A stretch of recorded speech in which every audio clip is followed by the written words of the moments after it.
Like its cousin, the open broadcast news category recognizes those entries that are predominantly audio and or video from any Canadian media outlet that was broadcast over the air or online to an audience of any size. The entries in this category, however, have shorter run times and are harder news and investigative series. There are 4 finalists in this category.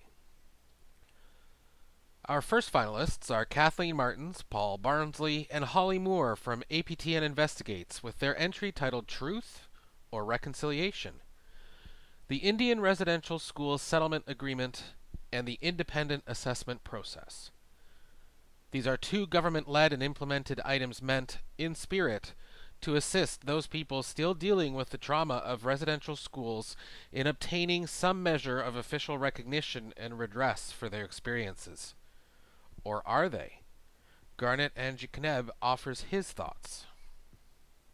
I'm talking about survivors who are illiterate, I can't read and write, I don't understand the process.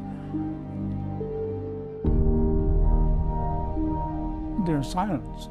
They're the voice, they're the weakened voice.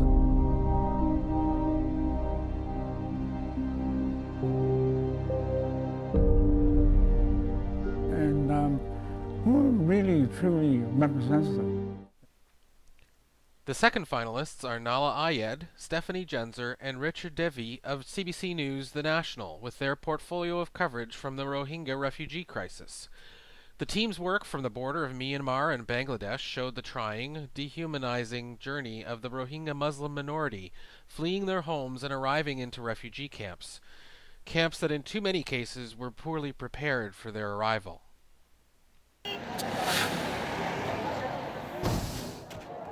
The grueling, back-breaking work of keeping close to 500,000 people alive. This is beyond an emergency. This is a race. A rush to beat back the vast swaths of hunger.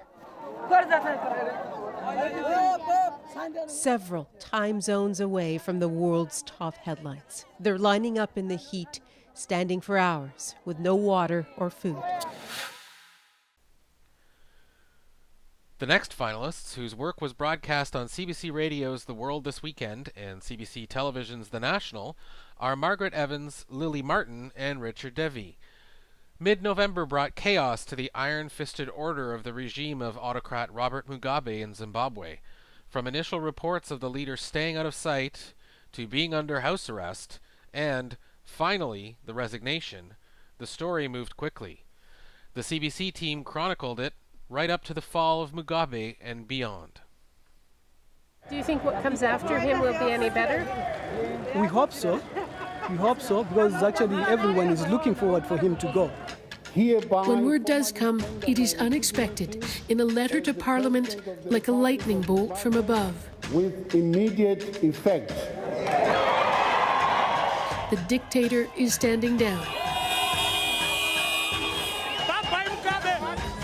And in his place, by the end of the week, Mugabe's one-time acolyte, Emerson Mnangagwa, the army's man and victor in a power struggle more about the rulers of Zimbabwe than the ruled. Our final set of finalists is the 6-person team from Vice News with their entry, The Soldiers of Odin, inside Canada's extremist vigilante group. The team worked to meet and speak with members of the Soldiers of Odin's Canadian organization, digging into the question, is this a white supremacist organization that promotes racism and violence? Glenn Smith responded to some of the accusations. And yeah, Mika has said that he might be coming. So do you see that? I mean, you guys are inviting a known neo-Nazi. Maybe we can turn him. It's not something that I like, but it's not something that I can judge. Why do you continue to make it so clear for someone like me to draw parallels to those exact same types of groups and then say, no, we're not racists? Well, that's the thing. We aren't. We're definitely not racist.